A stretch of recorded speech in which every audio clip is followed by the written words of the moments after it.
का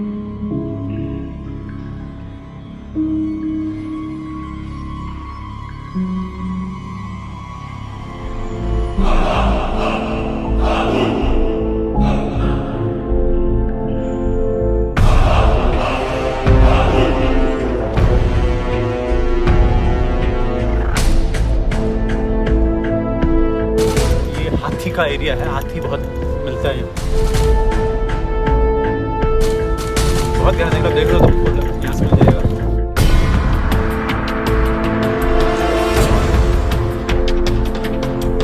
टाइगर के बच्चों के पग मार्क्स मिले हैं, देख सकते हैं आप ये।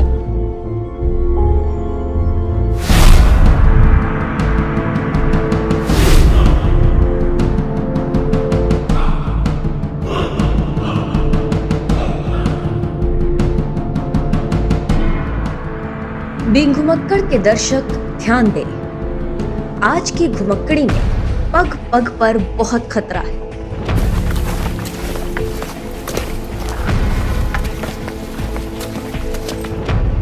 कभी जंगली जानवरों का, कभी चढ़ाई का, कभी फिसलन का, कभी तस्करों का। इन सबसे ऊपर फूलती सांस और टूटती आस का। हाँ देवू, हालत खराब हो गई है बहुत ज्यादा।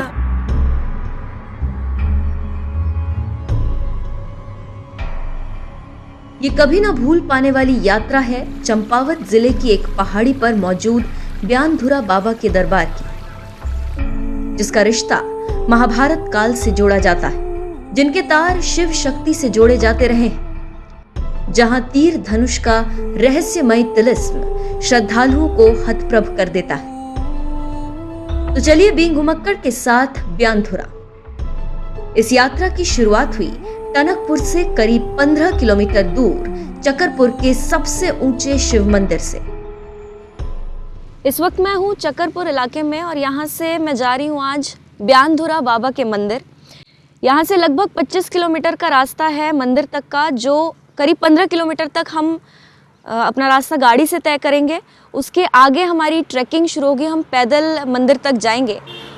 बहुत मान्यता है इस मंदिर की, बहुत दूर दूर से लोग आते हैं ब्यानधुरा बाबा के मंदिर। ये मंदिर मन्नतों को पूरा करने के लिए जाना जाता है। तो अभी फ़िलहाल जहाँ पे मैं हूँ, मैं आपको दिखा देती हूँ। ये एक शिव मंदिर है मेरे पीछे और महादेव की बहुत बड़ी प्रतिमा यहाँ पे लगी हुई है। ये इस पूरे इलाके में इकलौती ऐसी प्रतिमा है।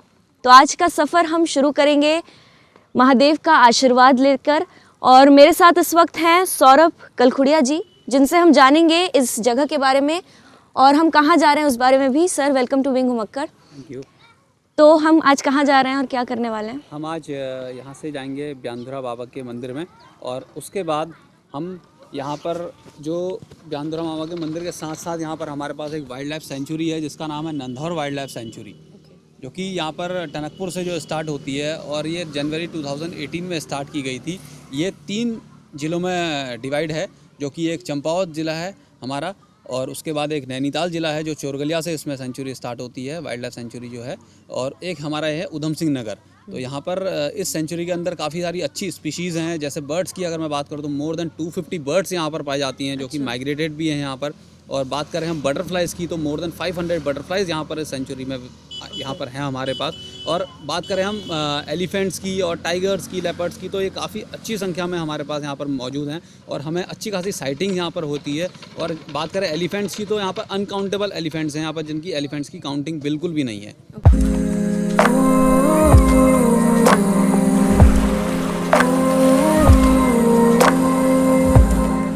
उत्तराखंड के मशहूर ट्रैवलर और गाइड सौरभ कलखुड़िया साथ थे, लेकिन रास्ता खतरनाक और जंगली जानवरों से भरा हुआ था, इसीलिए डर लगना लाजमी था। सफर की शुरुआत सागौन के जंगलों के बीच से हुई थी, किंतु कुछ ही दूरी पर बाघ के पंजों ने हमें अलर्ट कर दिया और हम पहले से ज्यादा सचेत हो गए।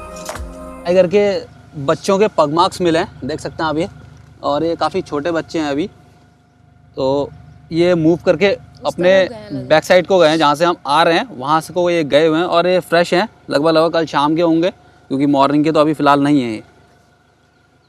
ये यहाँ पर कभी पानी रहा होगा जिस समय, क्योंकि यहाँ पे नाला भी दिख रहा है, तो इसलिए यहाँ पर पानी पीने जरूर रहा होगा। देख सकते हैं आप यहाँ पे इस जगह पर पूरा एकदम क्लियर विजिबिलिटी है। ये देखिए पूरा यहाँ पर जब वो आया हुआ, ऊपर से आया हुआ है आगे को, तो उसने जब अपना फुट रखा है तो ये पग मार्क्स यहाँ पर दिख रहे हैं आपको।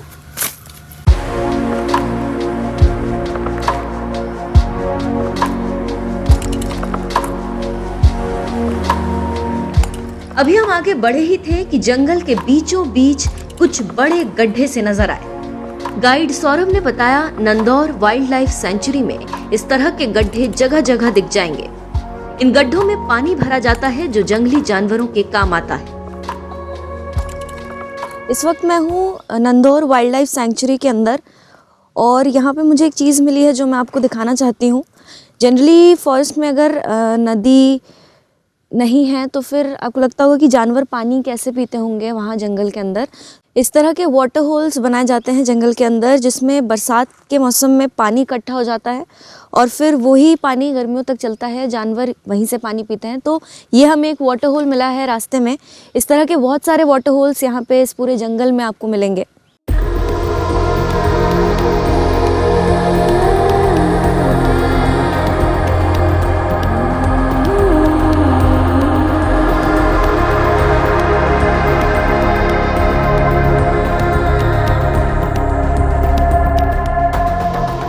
जंगल का ये इलाका टीक यानी सागौन से भरा है, जिसके फर्नीचर पूरी दुनिया में फेमस है। इसीलिए सागौन के पेड़ों पर तस्करों की हर दम नजर रहती है। कुछ ऐसे ही लोग दो जगह हमें नजर आ गए। पहले लगा ये लोग फॉरेस्ट से जुड़े होंगे, लेकिन जब उन्होंने कहा कैमरा बंद कर दो तो कान खड़े हो गए। खैर, यहाँ से निकलकर सेना पानी का वो इलाका आ गया जहाँ पहला रौखड़ यानी नदी का हिस्सा पड़ता है। यहीं से ऊंचाई पर बना फॉरेस्ट का बंगला भी दिखाई देने लगा। अभी हम लगभग 15 किलोमीटर आगे आ चुके हैं और यहाँ पे रास्ते में वो फॉरेस्ट विभाग का हमें बंगलो दिख रहा है। ऐसे ही बहुत सारे बंगलों में रास्ते में दिखेंगे जो अंग्रेज़ों के ज़माने के बने हुए बंगले हैं। बहुत सारे ऐसे बंगले मिलेंगे यहाँ पे। और यहाँ से अब पहाड़ी क्षेत्र शुरू हो गया है। ये आगे मंदिर का रास्ता, यहाँ से चढ़ाई वाला रास्ता स्टार्ट होगा।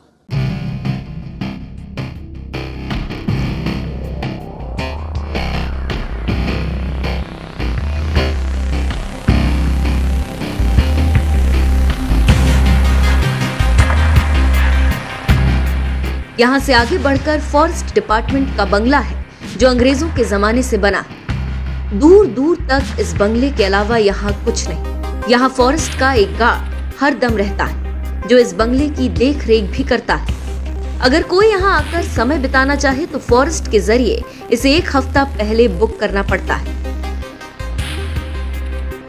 मैं अभी ऊपर आ गई हूँ। सन 1889 में तैयार हुआ था ये बंगलो। अंग्रेज़ों के ज़माने का है। सोचिए कितने साल पहले ये बंगलो इतने ऊपर आके अंग्रेज़ों ने यहाँ पे बनाया था।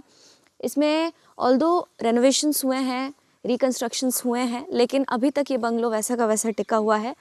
यहाँ से कुछ दूर हम पैदल जाएंगे और फिर आगे से चढ़ाई स्टार्ट होगी। मेरी पूरी टीम यहाँ पे साथ में है। सब चढ़ाई करने के लिए अब रेडी हैं। चलिए फिर आगे बढ़ते हैं।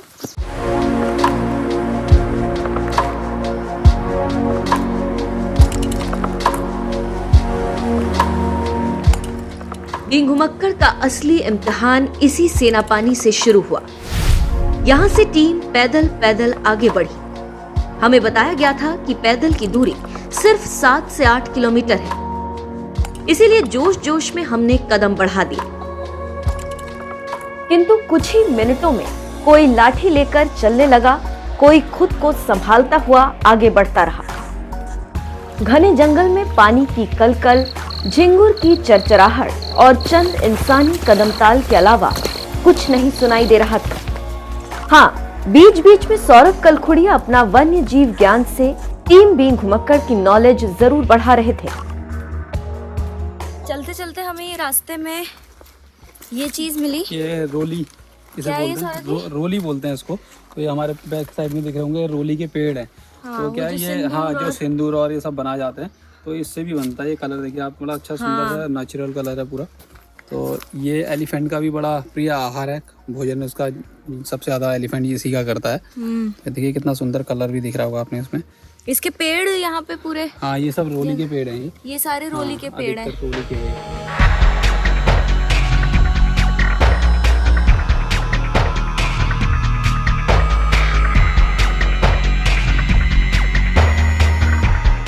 सोचिए सिर्फ 2 किलोमीटर का रास्ता तय हुआ था, अभी पहाड़ पर ट्रैकिंग शुरू नहीं हुई थी। सौरभ को छोड़कर बाकी सदस्य इतने भर से हाँफने लगे।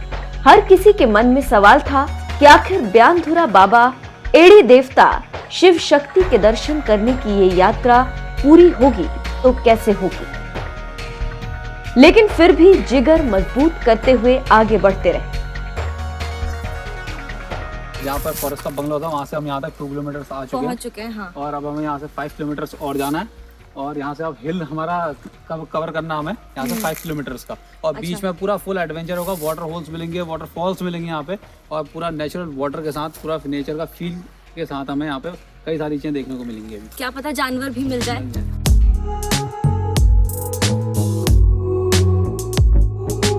जंगल का ये इलाका ऊंचे ऊंचे साल के पेड़ों से भरा है। तराई के हिस्से में हाथी के मिलने का डर बना रहता है, तो पहाड़ी हिस्से में बाघ, भालू जैसे खतरनाक जंगली जानवरों का भय बढ़ता जाता है। पेड़ों से चिपके दीमक के बड़े बड़े घर यहाँ बहुतायत में दिख जाते हैं। अभी हम यहाँ पे चलते चलते ऑलमोस्ट बीच रास्ते तक पहुँच चुके हैं। यहाँ से अब कुछ दूर का रास्ता और बाकी है, लेकिन यहाँ पे हमने थोड़ी देर का रेस्ट लेने के लिए स्टॉपेज लिया है। ये जगह इतनी खूबसूरत है, ये मैं आपको दिखाना चाहती हूँ। ये देखिए बीच में से नदी बह रही है छोटी सी, जिसको गाढ़ कहते हैं पहाड़ी भाषा में। ये पहाड़ों से निकलकर पानी जो आता है वो है, और आसपास घना जंगल है बिल्कुल। और यहाँ से अब कुछ दूर का और रास्ता हम तय करेंगे। आप देख सकते हैं कि सर्दियों का मौसम है, हम लोग सर्दियों में यहाँ पे आए हुए हैं, लेकिन चढ़ाई करते हुए इतनी गर्मी लग रही है, सब लोग थक चुके हैं अब थोड़ा बहुत। तो अब यहाँ पे थोड़ी देर रुक के आगे बढ़ते हैं।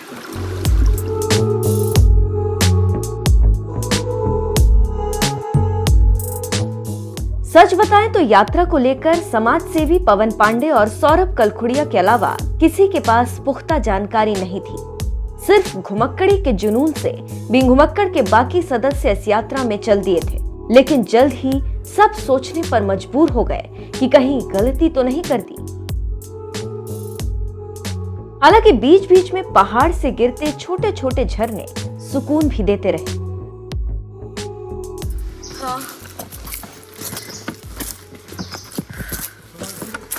बहुत ज़्यादा थकावट हो गई है, इतनी चढ़ाई एक्सपेक्ट नहीं करी थी।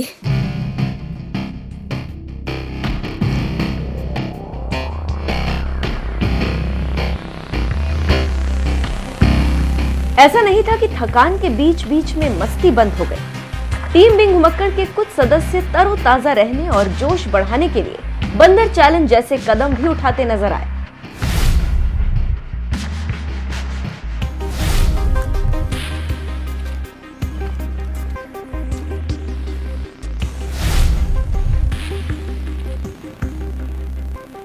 बड़े बड़े पत्थरों के ऊपर से गुजरते हुए सांसें बुलेट की रफ्तार से भागने लगी। ऐसा लगा अब गिरेंगे तब गिरेंगे। कभी कभी लगने लगता सांसें आज ही उखड़ जाएंगी। जीवन में ऐसा अनुभव पहले कभी नहीं लिया था। हम नहीं जा पाएंगे सर। अरे नहीं,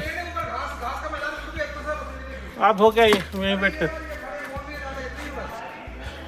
अरे ये पागल बना रहे।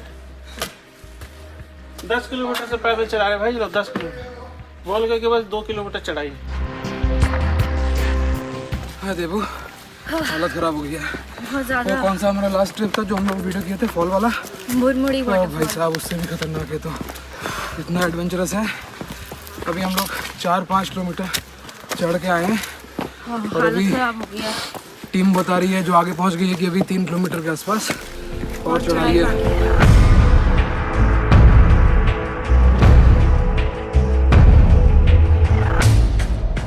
पहाड़ पर चढ़ते चढ़ते थकान चरम पर थी। ठंड के मौसम में टप टप करके पसीना बहने लगा था।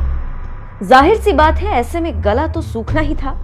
ऐसे में पहाड़ से उतरती नदी का मीठा पानी मिल गया तो देखिए, पानी पीने के तौर तरीके पल भर में भूल गए।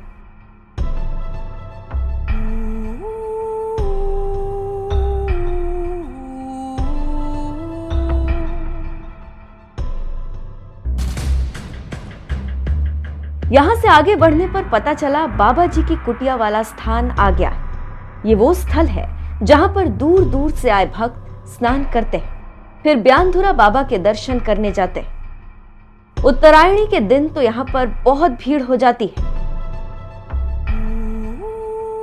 यहाँ से अंदर जाएंगे और कुछ दूर की और चढ़ाई है, उसके बाद फिर मंदिर आएगा और यहाँ पे एरिया है, यहाँ पे लोग स्नान करते हैं और फिर आगे जाते हैं मंदिर तक।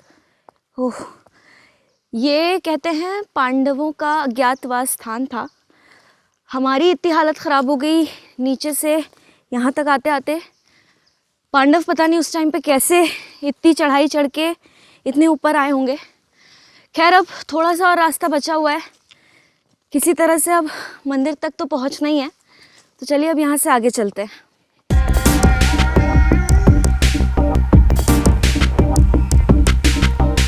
इसी उम्मीद के साथ एक बार फिर जोर लगा दिया। ये सच था कि ब्यानधुरा बाबा की यात्रा में कम से कम 10 किलोमीटर का सफर हो चुका था। अब तक बाबा के द्वार के दूर दूर तक दर्शन नहीं हुए थे। हाँ, यहाँ से ऊपर बढ़ने पर देवी काली का एक स्थान जरूर नजर आया। वहां कुछ देर सुस्ताने के बाद आगे बढ़े तो ब्यानधुरा का सफर और खतरनाक हो गया।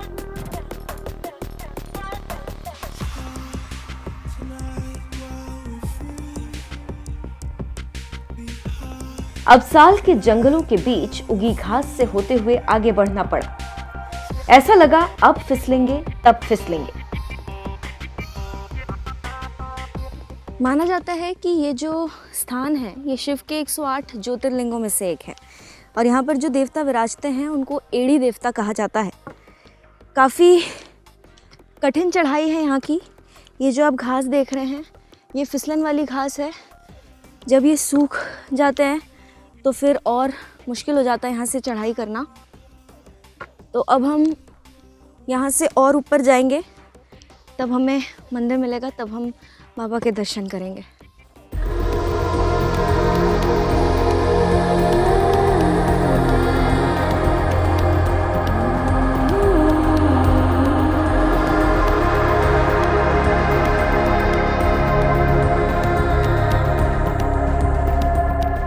एड़ी देवता की पूरी कथा आप आगे जानेंगे। अभी सफर और कितना मुश्किलों से भरा है ये देखिए। रास्ते में मिली भक्तों की एक टोली ने बताया कि अभी तो 3 किलोमीटर कम से कम और चलना होगा। ये जानकारी मिलने पर बची कुची हिम्मत भी जवाब दे गई, क्योंकि अब पैरों ने भी आगे बढ़ने से इनकार कर दिया था। हमें बताया गया था कि यहाँ से सिर्फ 5 किलोमीटर का रास्ता और है आगे। हमारे साथ चीटिंग हो गई है। जो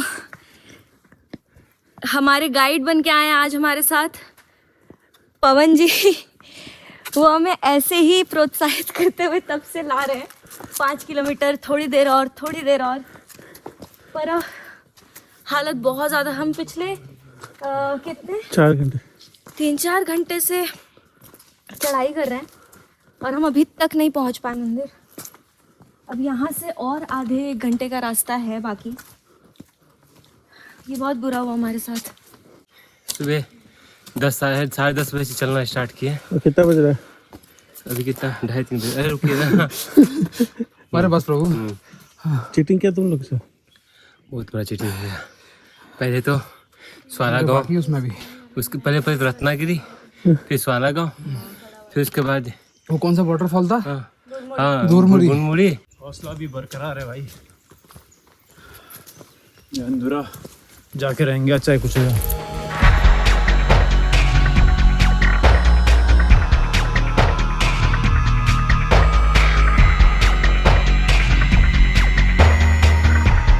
इस तरह की ट्रैकिंग में एक बात कभी नहीं भूलनी चाहिए, यात्रा में शामिल जिस किसी शख्स को दूरी का पता हो या जो पहले ऐसे ट्रैक पर गया हो, वो कभी ऐसी बात न करे जिससे ट्रैकिंग करने वालों की हिम्मत टूटे। हमेशा अपने साथ आए लोगों का जोश बढ़ाते रहना चाहिए। यही फॉर्मूला बीन घुमक्कड़ के वरिष्ठ सहयोगी रोहित बिष्ट ने अपनाया।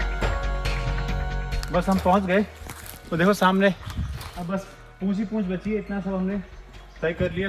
सुबह 10 साढ़े 10 बजे करीब हम लोग निकले थे, अब 3 बजे से ज़्यादा बज चुके हैं और बस अब हम पहुंचने वाले हैं। करीब 4 साढ़े 4 घंटे हो गए हैं। तो अब जय भोलेनाथ का जयकारा लगाओ और कदम बढ़ाते जाओ।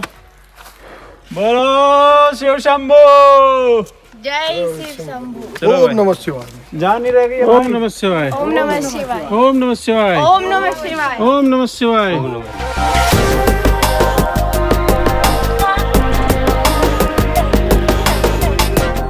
करीब 5 घंटे के सफर के बाद मंजिल यानी कि ब्यानधुरा बाबा का धाम हमारे सामने था, जहां मंदिर के प्रवेश द्वार पर एड़ी देवता की संगमरमर की मूर्ति लगी थी।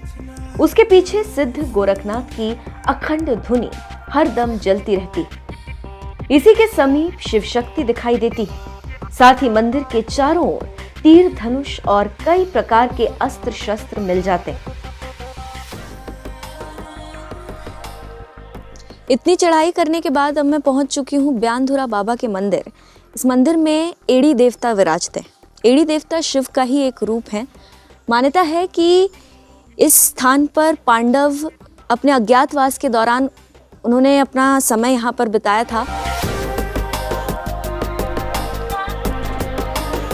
ये जो आप यहाँ पे ढेर देख रहे हैं, ये तीर धनुष का पूरा ढेर बना हुआ है। यहाँ पे ये वो अस्त्र हैं जो दूर दूर से लोग यहाँ पर आते हैं, मन्नत मांगते हैं। अपनी मन्नत पूरी होने पर लोग वापस आके तीर धनुष चढ़ाते हैं। यहाँ पे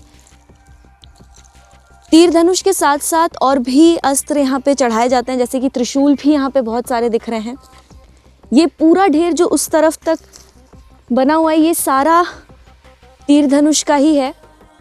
कुछ लोग खुशी से भी यहाँ पे तीर धनुष चढ़ाते हैं, कुछ मन्नतें पूरी होने पर चढ़ाते हैं।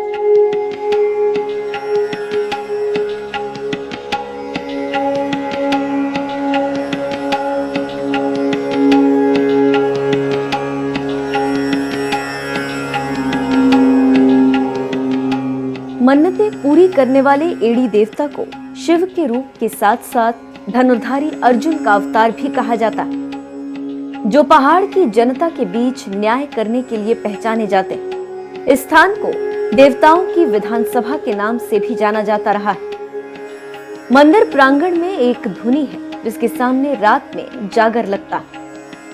मान्यता है कि ये पूजा देवताओं को बुलाने के लिए की जाती है और फिर देवता हर किसी की समस्या को सुनते हैं। इस धुनी के ऊपर है एड़ी देवता का मंदिर। जैसे ही बीन घुमक्कड़ की टीम एड़ी देवता की मूर्ति को देखकर मंदिर के अंदर जाने को हुई, पुजारी ने रोक लिया।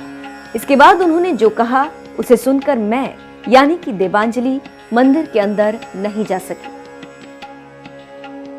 इस मंदिर के अंदर 9 वर्ष तक की बच्चियां अंदर जा सकती हैं और उसके ऊपर के एज की जितनी भी लड़कियां हैं वो धोती में जा सकती हैं। मतलब कि बिना पेटीकोट, कोई सिलाई किया हुआ कपड़ा नहीं होना चाहिए, एक धागे का ही कपड़ा होना चाहिए। और पुरुष भी यहाँ पे सिर्फ धोती में ही अंदर जा सकते हैं।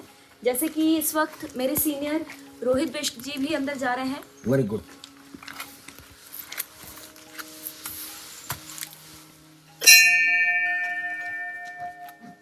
और महिलाएं भी सिर्फ यहाँ तक ही आ सकती हैं, मंदिर के इस एरिया तक यहाँ की परिक्रमा नहीं कर सकती आगे।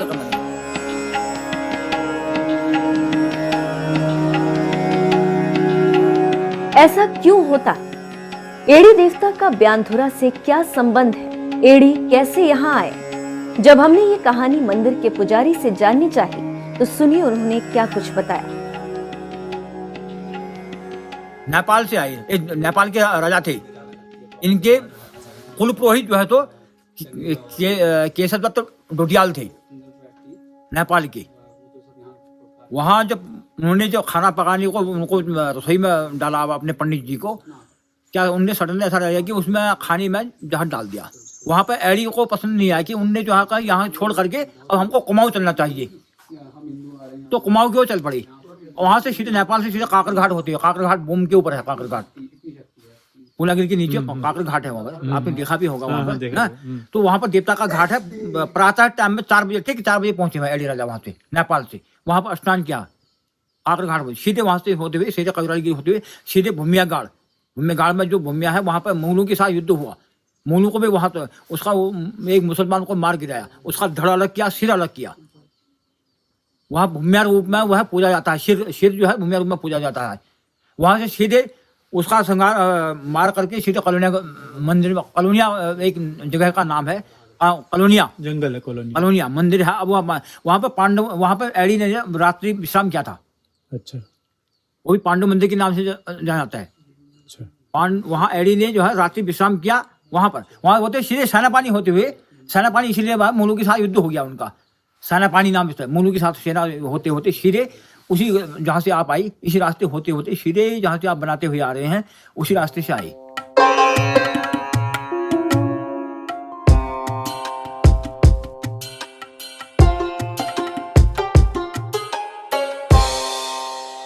कहा जाता है कि युद्ध में एड़ी की मदद खुद महाकाली ने की। वो दुष्टों का संहार करके उनके रक्त को ग्रहण करने लगी। तब से इस जगह पर बलि प्रथा का प्रचलन है। काली का धाम यहाँ से कुछ ऊंचाई पर बना है। हालांकि खुद एड़ी देवता निर्मांसी माने जाते हैं। ब्यांधुरा स्थान को क्यों कहा जाता है, इसकी भी कुछ मान्यताएं। पहला तो ये कि ये जिस पहाड़ की चोटी पर मंदिर स्थित है, इसका आकार धनुष के समान।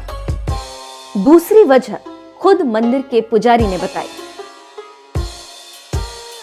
तब ब्यांधुरा नाम जो है कब ब्यान जब उदयकाल होता है, उदयकाल के टाइम में यहाँ पहुंचे ब्यांधुरा, 4 बजे यहाँ पहुंचे एडी राजा यहाँ पे पहुंचे। तब धुरा ये तो पहाड़ का ये चोटी है, तब इसे ब्यांधुरा नाम जगह पड़ गया। प्रातः टाइम में पहुंचे, ठीक है। लेकिन यहाँ पे एडी राजा हुई, यहाँ एडी ने तपस्या की, वो राम अवतारी थे।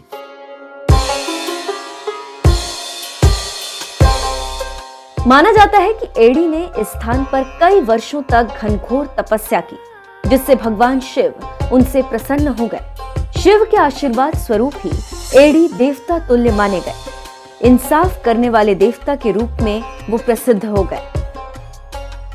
उन तपस्या की, यहाँ आते ही जो है तो उन्हें फिर तपस्या करनी शुरू कर दी। तपस्या से शिव जी प्रसन्न हो गए। यहाँ शिव शक्ति वह है, उस शिव शक्ति का पता गाय की तरह पता चला। जब गाय ने जब पूरी अपने चारों थानों से जो है दूध चलाया है, पूरा अर्घ आकार में वो शक्ति है अभी भी यहाँ पर। अच्छा, वो अंदर है। हाँ, वो इतनी दिखाई देती है। अच्छा, वो शिव शक्ति, शिव जी के 108 ज्योतिर्लिंगों में से एक शिव शक्ति यहाँ है। अच्छा, एड़ी ने तपस्या की यहाँ उस शिव जी की। शिव जी प्रसन्न, शिव जी ने वर दे दिया, जाओ एड़ी, जहाँ तू जाएगा तेरी हार नहीं होगी, तू कहीं भी उत्तराखंड का राजा बनेगा। और जहाँ भी एड़ी गया है यहीं से गया है।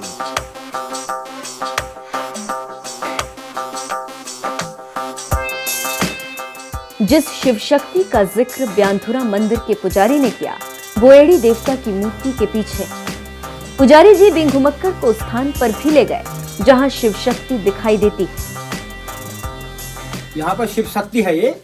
ये शक्ति का पता जो है तो गाय के द्वारा पता चलता है। गाय जो है तो यहाँ स्वयं गाय आकर के दूध चढ़ा के गई। यहाँ ये अर्घ का आका उसी रूप में जिसमें शक्ति उत्पन्न हुई, तो उसी समय ऑलरेडी था ये। तो यहीं पर एड़ी देवता ने यहीं पर शिव जी यहाँ पर एड़ी ने तपस्या की थी।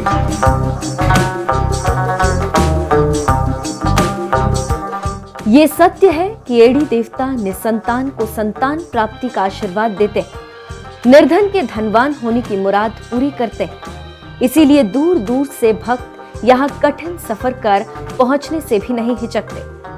शिव शक्ति के अलावा यहाँ पर गुरु गोरखनाथ की धुनी है जो हर दम जलती रहती है। लोग इसके भभूत से तिलक करते हैं। एड़ी जो है तो सब यहाँ उत्तराखंड के देवताओं के गुरु ही, इनका भी गुरु गोरखनाथ हुआ। एक गुरु गोरखनाथ के नाम से धुनी जानी जाती है। सबके गुरु जैसे गुरु गोरखनाथ हुए, एड़ी के भी एड़ी सबके गुरु हुए। अच्छा, एड़ी जो है तो सबके गुरु हुए, लेकिन एड़ी के भी गुरु गोरखनाथ हुए। तो यहाँ पर ये मैं देख रहा हूँ काफी तीर धनुष है, ये क्या फिर क्यों है? ये यहाँ पर धनुष ये छड़ी भी है, धनुष भी है। ये चिमटा तो ये गुरु नानक से शिव जी के पास हुआ, शिव जो भी हुई वो भी इस चिमटा उनका हो गया। धनुष बाण भी है, एड़ी के हो गए।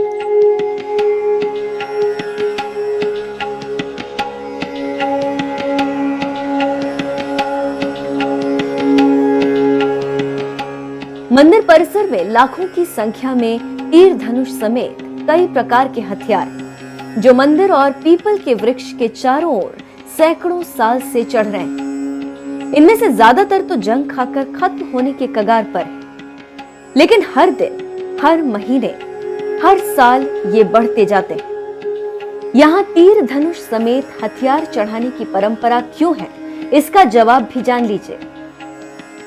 तीर धनुष इसलिए चढ़ाने की किसी के ऊपर कोई बाधा है, वो बाधा दूर हटाने के लिए, दोष हटाने के लिए। किसी का कोई बाण पड़ा है, कोई लूला बाण, लंगड़ा बाण, उसको उड़ाने के लिए। लूला बाण, लंगड़ा बाण 22 प्रकार के बाण होते हैं, उनको उड़ाने के लिए धनुष बाण तीर जब एड़ी चलाते हैं तीर को, धनुष बाण ले करके तीर को उड़ा देते हैं और धनुष यहीं रह जाता है। तीर को उड़ा देते हैं दिशा में, दक्षिण दिशा में। अच्छा, मतलब ये तीर धनुष वही चढ़ाता है जिसकी मनोकामना पूरी होती है या खुशी से भी? नहीं, वैसे भी विशेष के लक्ष्य से कि मेरे मनोकामना पूरी होगी करके, और उसी मनोकामना पूरी होगी तब चढ़ाते हैं, वैसे भी चढ़ाते हैं।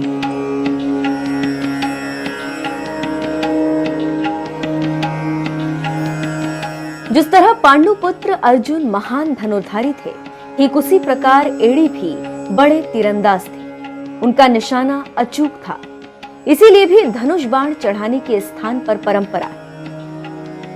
स्थानीय मान्यताएं तो यहाँ तक है कि अर्जुन का गांडीव धनुष आज भी इस स्थान में चट्टान के नीचे मौजूद है। अर्जुन का गांडीव धनुष भी यही है बल इसी नीचे। अर्जुन जो पांडवों ने यहाँ तपस्या की थी, पांडव लोग भी महाभारत युद्ध की समय बात है। अच्छा। हाँ, जी, ये इतने पूरा ढेर हुआ। अभी तो नीचे कितना गहरा है बल ये तो।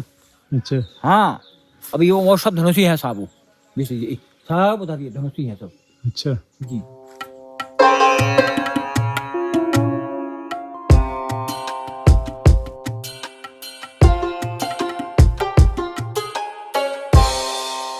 उत्तराखंड में एड़ी देवता के कई मंदिर मिल जाएंगे। सभी मंदिरों में ब्यानधुरा मंदिर की मान्यता सबसे ज्यादा है। मकर संक्रांति, चैत्र नवरात्र और माघी पूर्णमासी के दिन यहाँ बड़ा मेला लगता है। उस दिन उत्तराखंड, उत्तर प्रदेश समेत नेपाल से बड़ी संख्या में लोग यहाँ पहुंचते हैं। पूरी यात्रा 2 दिनों की। यहाँ आने के लिए एक रास्ता टनकपुर से है तो दूसरा सेनापानी होते हुए। पहले दिन श्रद्धालु यहाँ आकर रात में विश्राम करते हैं, जागर में हिस्सा लेते हैं। दूसरे दिन पूजा पाठ करके फिर घर वापसी करते हैं। लेकिन बींग घुमक्कड़ ने ये यात्रा 1 दिन में पूरी की। जैसे ही हमने वापसी का रास्ता पकड़ा, कुछ मिनटों बाद अंधेरा हो गया। इस यात्रा में एक बात समझ आ गई कि सेनापानी से ब्यानधुरा का पैदल सफर 7 से 8 किलोमीटर का नहीं, कम से कम 15 किलोमीटर का है। हाँ, ये सच है, ब्यानधुरा की यात्रा टीम बींग घुमक्कड़ कभी नहीं भुला पाएगी।